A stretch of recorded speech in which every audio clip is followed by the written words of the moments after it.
কয়দিন আগে শুনলাম কাজ্জাব বিন ইবলিস। আমি এই কুত্তাটার নাম নিতে চাই না, কারণ এটা মুসলমান না। এই কাজ্জাব বিন ইবলিস সে যে একটা কথা বলেছে, এটা আমি মেনে নিতে পারি নাই। এই কথার পর তার প্রতি আমার এত ঘৃণা আসছে, আমি কাছে পেলে তারে, আমার জুতা তারে ক্ষমা করবে না। কাজ্জাব বিন ইবলিস তারে চিনছেন না আপনারা?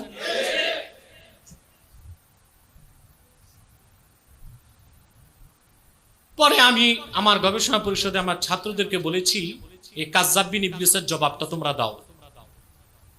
তারা জবাব দিয়েছে।